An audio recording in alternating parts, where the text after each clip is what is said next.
So you regret everything? Woke up this morning and immediately regretted not going to bed earlier. Bought something expensive you barely use and now feel like an idiot. Said something awkward in a conversation 5 years ago, and now at 3 a.m. your mind suddenly decides it's the perfect time to relive the embarrassment. We're fixing this today. Because here's an ancient truth.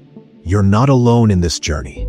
And more importantly, there's a way through this that actually works. But first, let us understand why regret even exists. Why your mind is obsessed with regret. Your brain is wired to focus on the negative.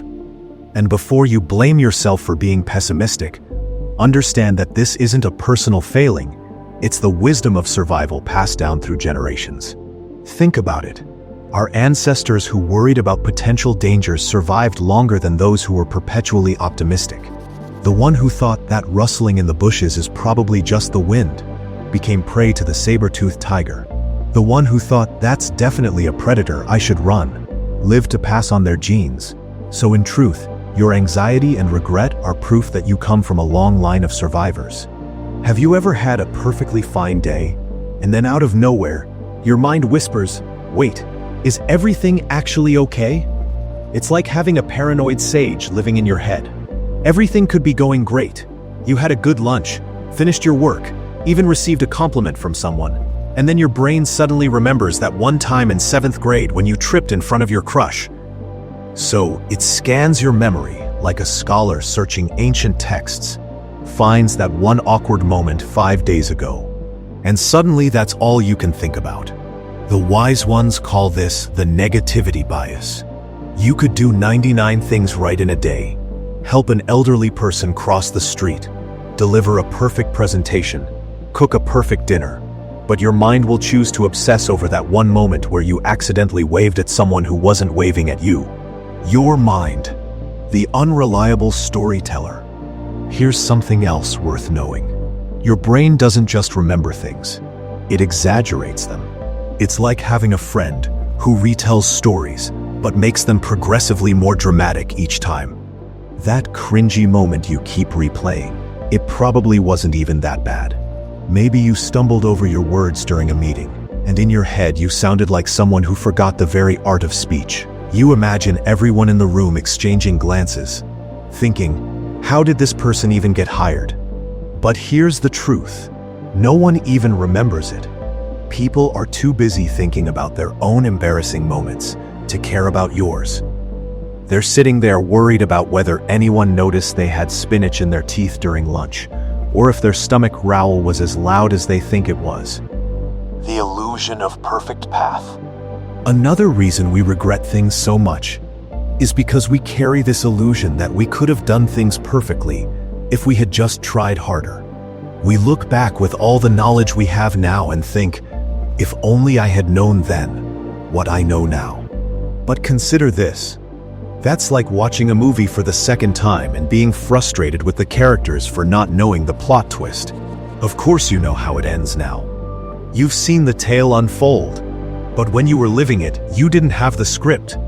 The truth is, you're making decisions based on the knowledge, emotions, and circumstances of that moment, not some all-knowing version of yourself that exists only in hindsight.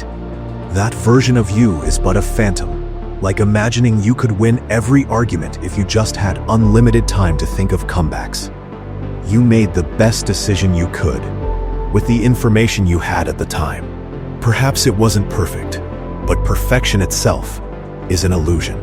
Even if you could go back and change things, you'd probably just find new things to regret. It's like fixing one problem only to create 3 new ones. The path forward. Practical wisdom. Now let us explore some specific steps, because understanding why we regret things is interesting, but it doesn't help unless we can actually do something about it. Step 1. Transform regret into wisdom. If you think you made a foolish decision, excellent. Congratulations. Now you possess data to make better choices in the future. This is how the journey of life unfolds. We're all just walking experiments, gathering wisdom about what works and what doesn't. Maybe you regret spending too much money on an overpriced gadget that now collects dust, That bread maker seemed like such a good idea at 1 a.m. when you were convinced you'd become a master baker. Good. Now you know to contemplate how you will actually use something before buying it. Perhaps implement the 48-hour rule. If you still want it after 2 days, then consider the purchase. Maybe you regret not taking that opportunity 3 years ago. What lesson does this teach? Perhaps you played it too safe. Perhaps you let fear guide your decision. Now you know that next time an opportunity appears, you should at least seriously consider it, instead of immediately refusing. Maybe you regret harsh words spoken to a friend. Excellent. Now you know to pause and breathe before reacting next time. You've learned that you're not at your best when hungry or tired, so perhaps avoid important conversations when you're running on 3 hours of sleep and a breakfast consisting entirely of coffee. Step 2. Release the small shames. Let go of minor mistakes and awkward moments. If you said you too when the waiter told you enjoy your meal, this is not cause for self-torment. We've all been there. The waiter has heard it 1,000 times. They probably say you too when someone tells them happy birthday. Find the humor in it. Share it with a friend. Have a good laugh and move forward. Transform your embarrassing moments into amusing tales. That time you walked into a glass door? Hilarious. That time you tried to push a door that clearly said pull? Pure comedy. That time you confidently gave directions and sent them completely the wrong way? Well, at least they got some unexpected exercise. These tiny awkward moments don't deserve the energy we give them. Life is too brief to waste it, dwelling on harmless, forgettable moments. The universe has existed for 13.8 billion years, and you're worried about that time you accidentally called your boss dude? Step 3. Accept what cannot be changed. The past is unchangeable. This might sound obvious, but truly let this wisdom sink deep. No amount of regret, guilt, or mental time travel will alter what has already come to pass. It's like trying to unscramble an egg or convince your cat that it's actually a dog. It simply cannot be done. Understand that dwelling on the past changes absolutely nothing. Sitting around and punishing yourself doesn't rewrite history. It doesn't make you a better person. It merely makes you a miserable person who happens to be living in the present, while mentally trapped in the past. The only thing you can control is what you do next. So instead of wasting energy, regretting the time you wasted, channel that energy into doing something productive right now.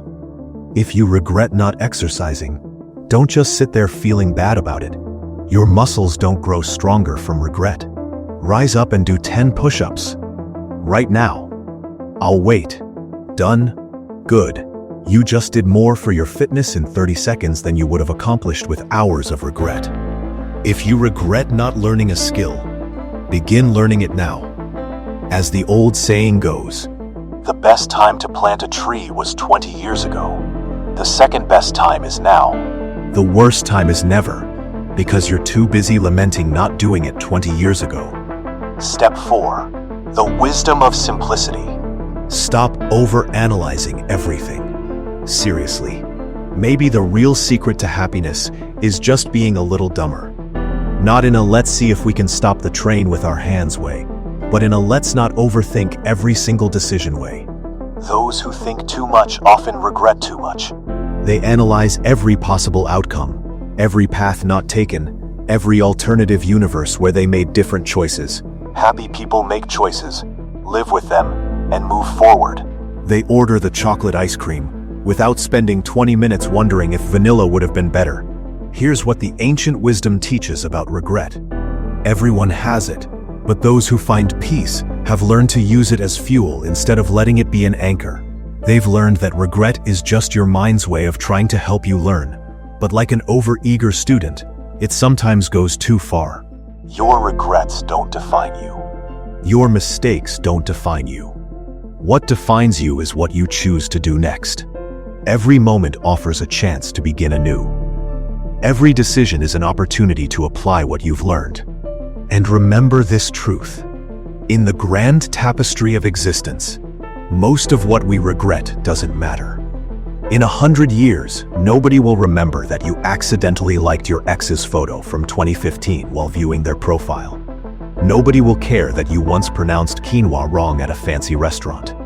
The universe will continue to expand, the sun will keep burning, and life will go on. So take a deep breath. Forgive yourself for being human. Learn what you can from your regrets, then release them. They've served their purpose. You need not carry them any longer. Remember, you're doing better than you think you are.